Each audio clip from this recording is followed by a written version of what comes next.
Hi everyone, welcome back to the video, and in this video we'll be covering up a very important topic of history which is about Mauryan Empire.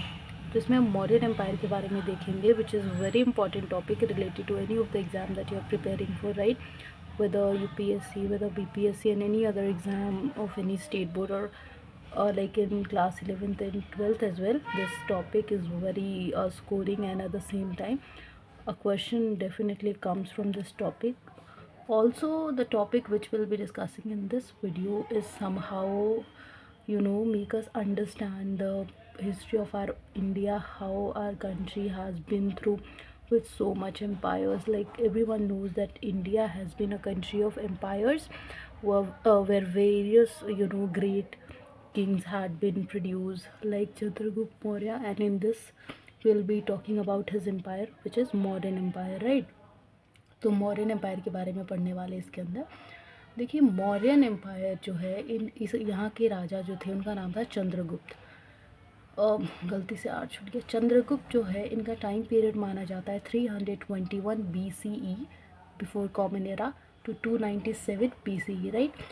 और ये Alexander से inspire होके इन्होंने military alliances बनाए थे। मतलब modern empire की जो भी मिलिट्री या फिर जो भी अलाइंसेस बनाई गई थी वो सब एलेक्जेंडर के टाइम पे या अलेक्जेंडर की आर्मी से या अलेक्जेंडर के मिलिट्री सिस्टम से इंस्पायर होके क्रिएट किया था हमारे चंद्रगुप्त मौर्य ने। वो was the king of Mauryan empire and he was really a prestigious king who really handed over to his successor with so much expansion to this empire. काफ़ी ज़्यादा फैलाया था इन्होंने अपने टाइम पे बहुत। मौर्यन एम्पायर इतना इसने नाम कमाया, it's all because of Chandragupta Maurya. And इसके अलावा अगर बात करें तो कौटिल्य जो थे इनके चीफ मिनिस्टर का रोल प्ले करते थे। और हम सबको पता है कि कौटिल्य जो है चंद्रगुप्त को हर फेज़ पे गाइड करते थे, हमेशा इनको हर चीज़ ज्ञान देते थे। इसके अलावा अगर हम बात करें कि मौर्यन एम्पायर के हमारे पास सोर्सेज क्या है, तो देखिए सोर्सेज की अगर हम बात करें तो कौटिल्य ने, जो कि चंद्रगुप्त मौर्य के सेम भी माने जाते चीफ मिनिस्टर के रोल प्ले किया था इन्होंने। तो कौटिल्य ने एक बुक लिखी थी अर्थशास्त्र। जाहिर सी बात है कि उनके जब सीएम थे चंद्रगुप्त मौर्य के, तो सारी बातें इस एम्पायर से रिलेटेड इनके बुक्स में होगी एंड मोस्ट प्रोबेबली सारी ऑथेंटिक इन्फॉर्मेशन होगा। ऑथेंटिक इन्फॉर्मेशन से मतलब है कि बहुत कम ही चांसेस होंगे कि वो उन इन्फॉर्मेशन में कोई मिस्टेक्स हो, राइट। तो मौर्यन एम्पायर के बारे में हमें कौटिल्य के अर्थशास्त्र से पता चलता है, अशोकन इंस्क्रिप्शन से पता चलता है। अशोका भी एक किंग रहे हैं जिनका बहुत बड़ा योगदान है मौर्यन एम्पायर के अंदर। तो इन्होंने बहुत सारे इंस्क्रिप्शंस बनवाए थे, पत्थर के ऊपर ना लिखवाया था काफ़ी, अपनी बातें। पहले के ज़माने में तो पत्ते या फिर पत्थरों पर ही लिखा जाता था, तो उसी तरीके से अशोक इंस्क्रिप्शन का मतलब है कि पत्थर के ऊपर जो भी उन्होंने अपनी फ़िलासफ़ीज़ वगैरह लिखाई, तो उससे भी हमें काफ़ी कुछ पता चलता है मौर्यन एम्पायर का। इसके अलावा मेगास्थनीज जो कि एक फॉरेन विजिटर थे जो चंद्रगुप्त मौर्य के रूलिंग पीरियड में आए थे मौर्यन एम्पायर के अंदर, उन्होंने एक बुक लिखी थी इंडिका। इंडिका के अंदर भी उन्होंने मौर्यन एम्पायर का जिक्र किया है, बल्कि मौर्यन एम्पायर के बारे में सब कुछ बताया कि कैसे उन्होंने उनको लगा कि yes Chandragupta is one of the most prestigious king, और चंद्रगुप्त में वो काबिलियत है जो कि एक अच्छे किंग में होनी चाहिए, इतने बड़े एम्पायर को, इतने बड़े किंगडम को संभालने की, और वगैरह वगैरह की। जब यहाँ का इन्वायरमेंट अच्छा था उनको काफ़ी अच्छा लगा। मतलब मेगास्टिन की बुक बहुत ज़्यादा डील करती है इन मॉडर्न एम्पायर के इशूज से, एडमिनिस्ट्रेशन से, everything. So you will get to know everything from Indica about modern empire itself. इसके अलावा दिव्या वदना एंड अशोक वदना, ये भी कुछ सोर्सेज हैं जहाँ से आपको मॉडर्न एम्पायर का पता चलता है कि उस टाइम पे क्या सिचुएशन थी, क्या था नहीं था, राइट। इसके अलावा अगर बात करें तो श्रीलंका का बुद्धिस्ट क्रॉनिकल्स, महावंशा और दीपवंशा या पुराण्स, इन सब चीज़ों से भी हमें काफ़ी कुछ पता चलता है मौर्यन एम्पायर के बारे में। मतलब अगर करीब करीब आप देखें तो मौर्यन एम्पायर का काफ़ी सारा सोर्सेज है जिससे हमें बहुत सारा इन्फॉर्मेशन मिलता है, जैसे कौटिल्य का अर्थशास्त्र, अशोका का इंस्क्रिप्शन, मेगास्थनीज की बुक इंडिका। इसके अलावा श्रीलंकन कुछ क्रॉनिकल्स, श्रीलंका के बुद्धिस्ट क्रॉनिकल्स जैसे महावंशा और दीपवंशा, और इसके अलावा पुराण्स में भी मौर्यन एम्पायर के बारे में जिक्र किया गया है या फरमाया गया है, राइट। उर्दू शब्द है फरमाया गया। इसके अलावा अगर बात करें तो मैंने आपको बताया था स्टार्टिंग में ही इस वीडियो के कि Chandragupta Maurya he was one of the most intelligent, most you can से king like king who have all the capability and ability that a king should be having before getting throned as a king. So Chandragupta Maurya has been one of the bestest king of India, who had handled such a huge empire, such a large empire, with such understanding and intelligence, that he had built up for himself a great place in the history. Whenever we talk about any king, his name also count in tops, right, in top list. सो चंद्रगुप्त मौर्य जो है, इनकी अगर ruling period की बात करें, मतलब इनके अगर राज करने के समय की बात करें, अगर मैं कहूँ हिंदी में, तो शासन काल की बात करें, राइट, तो 321 से 29 297 321 से 297 BC का माना जाता है। इनके बाद इनका जो सक्सेसर था वो था बिंदुसार, जो कि ऑब्वियसली 297 से 273 BC तक राज करता है। इसके अलावा इस टाइम पे 16 स्टेट्स, जिनको महाजनपद कहते हैं, वो भी सारे बहुत डेवलप हुए इंडिया के अंदर in empire. All Indian Indian in empire, all land between peninsula, Arabian Sea and Bay of Bengal. Arabian Sea and Bay of Bengal के बीच में भी इनका एम्पायर देखने को मिला, मॉडर्न एम्पायर। इसके अलावा मतलब वहाँ तक ये लोग फैले हुए थे। So you can think that how larger this empire was, right, because of the king Chandragupta Maurya. Ajivika sect, जो रिलीजियस मैटर से डील करता है। इसके बाद अगर बात करें अशोका की, तो चंद्रगुप्त के बाद बिंदुसार, बिंदुसार के बाद अशोका। देखिए अशोका भी बहुत ज़्यादा, अगर चंद्रगुप्त के बाद हम देखें तो अशोका ने अपना एक बहुत बड़ा मुकाम बनाया था। He is one of the bestest and the greatest king in the history of India, right. तो अशोका ने 272 से 232 BC तक रूलिंग किया था, मतलब रूल किया था मौर्यन एम्पायर को। फर्स्ट रूलर थे जिन्होंने डायरेक्ट कांटेक्ट बनाया था लोगों के साथ, मतलब अपनी जनता के साथ, अपने आवाम के साथ। इससे पहले ना ही चंद्रगुप्त मौर्य या बिंदुसार इतना ज़्यादा लोगों से फेस टू फेस नहीं डील करते थे, but Ashoka was the one who started a direct contact with its people, with its आवाम, with its public through inscription के ज़रिए, ठीक है, फेस टू फेस नहीं, इंस्क्रिप्शंस के जरिए इन्होंने डायरेक्ट कांटेक्ट, मतलब जैसे पहले होता था ना कि राजा की बातें कुछ ही लोग जानते थे, एंड फिर उसको ही वो लोग आपस में फ़ैसला कर लेते थे, और बस लोगों को बोल दिया जाता था कि दैट दिस इज़, और उनको ज़्यादा कुछ नॉलेज नहीं होता था कि किंग क्या कर रहे हैं, क्या करने वाले, वगैरह वगैरह। लेकिन अशोका ने ये रूलिंग, ये स्टार्ट किया, ये तरीका, and this was the first ruler who started contact with its people. इसके अलावा अगर बात करें तो कलिंग वॉर जो है, कलिंग वॉर का बहुत ज़्यादा इम्पैक्ट हुआ अशोका के लाइफ पे, और ये अशोका के रूलिंग पीरियड में ही हुआ था। इसमें ना बहुत सारे लोगों की जानें गई थी, तो इससे अशोका पे बहुत गहरा इम्पैक्ट पड़ गया इमोशनली। और ये ना ये इस टाइम से नॉन वायलेंस का, ये आप कह सकते हैं, एक स्वरूप बन गया, मतलब इन्होंने वायलेंस करना छोड़ दिया था कलिंग वॉर के बाद। इतना खूनखार, इतनी बेकसूर लोगों की जान जाते हुए देख के इनको बहुत गहरा सदमा पहुंचा था, किसको, किंग अशोक को, राइट।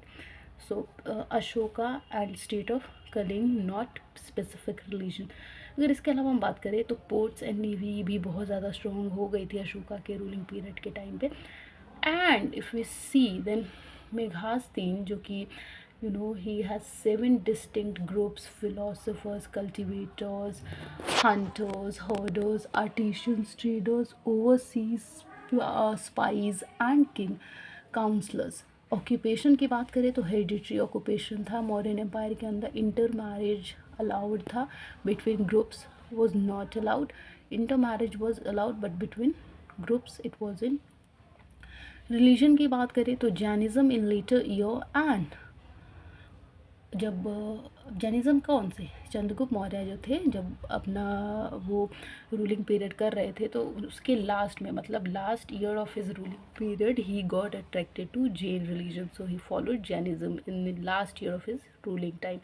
इसके अलावा अगर बिंदुसार की बात करें तो इन्होंने आजीविका सेक्ट को अपनाया था।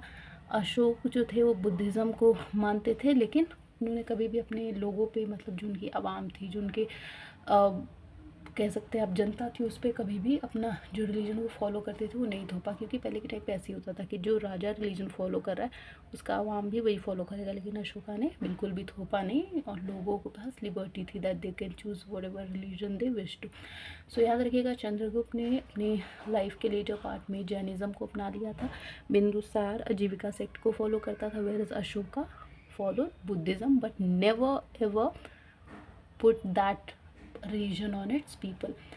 इसके अलावा अगर बात करें तो एग्रेरियन सोसाइटी थी, एग्रीकल्चर के थ्रू मेन ऑक्यूपेशन होता था एग्रीकल्चर। एंड इसके अलावा अगर बात करें मेजॉरिटी ऑफ लोग जो है उसी में काम करते थे। फर्टाइल सॉइल थी, रिवर्स थे, प्लेंटीफुल रेन मतलब बारिश वगैरह भी अच्छी से होती थी, वर्स इन हाई पोजीशन।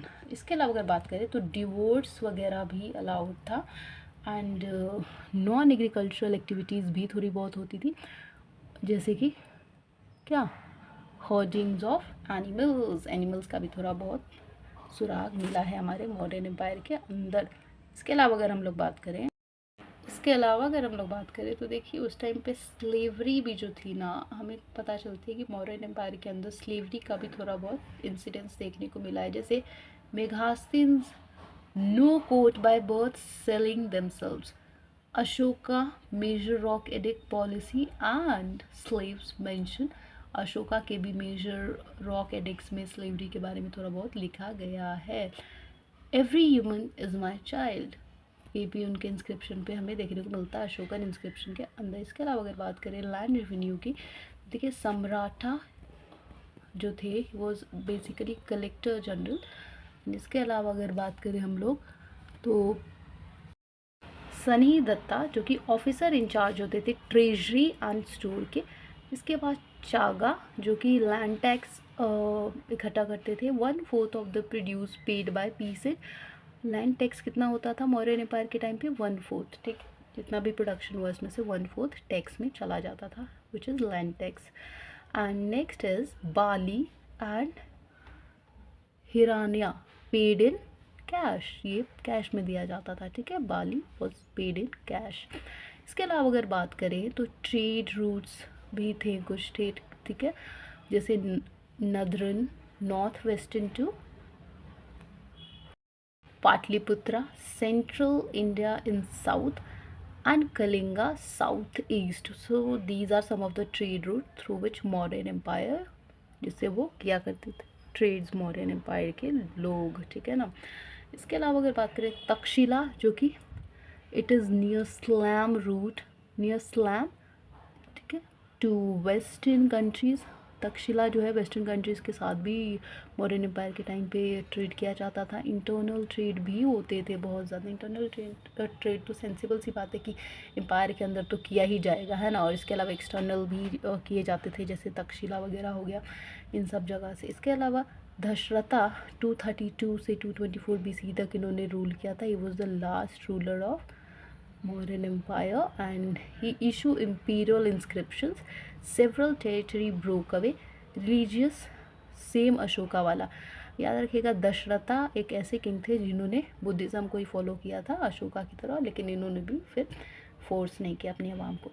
संप्रति 224 BC टू 215 BC इन्होंने रूल किया, जो पाटलिपुत्रा एंड उज्जैन में रूल करते थे। सौराष्ट्र, महाराष्ट्र, आंध्र प्रदेश, मैसूर डिसइंटीग्रेट हो गया था आफ्टर अशोका डेथ, मतलब जब अशोका की मौत हुई थी तो ये कुछ जगह थे जैसे सौराष्ट्र, महाराष्ट्र, आंध्र प्रदेश, मैसूर, ये सब मौर्यन एम्पायर से ये जगह छूट गई थी। इसके अलावा अगर हम लोग बात करें तो बुद्धिस्ट काउंसिल 3 थी एट पाटलिपुत्रा, ठीक है। धामा जो है प्रकृत फॉर्म है ऑफ संस्कृत वर्ड धर्म।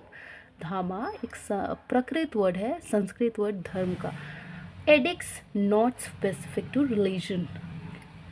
इसके अलावा अगर हम लोग बात करें तो इकॉनमी जो है एग्रीकल्चरल इकॉनमी देखने को मिलती है। इसके अलावा क्राफ्ट भी होता था, वीविंग कॉटन फैब्रिक्स का भी इस्तेमाल करते थे, सूती कपड़ा का।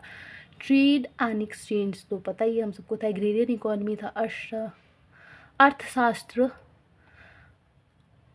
जनपद विशासिता of crown lands, kings and state rights to possession, cultivation, mortgage, ठीक है। करेंसी की बात करें तो सिल्वर कॉइन, जिसको पाना कहा जाता था मौर्यन एम्पायर के टाइम पे, वो यूज़ किया जाता था। Silver coin was known as pana during Mauryan empire. So it was a medium of exchange, you can say, for trade and stuff. राजपन्या, जो कि it is a good by states, जो राज्य होता था उसके द्वारा इशू किया जाता था राजा पान्या। सताधम सताधनवम 195 टू 187 BC रूल किया था इन्होंने। ब्रियाधर्षता 187 to 185 BC। Tell you these name are so hard to pronounce. Last ruler जो थे उनको असेसिनेट कर दिया गया था पुष्यमित्रा के द्वारा, एंड ये शुंगा डायनेस्टी के, शुंगा एम्पायर के किंग थे। तो उसके बाद ही शुंगा एम्पायर स्टैब्लिश किया गया था। ऐसा माना जाता है कि मौर्यन एम्पायर के जो लास्ट रूलर थे उनको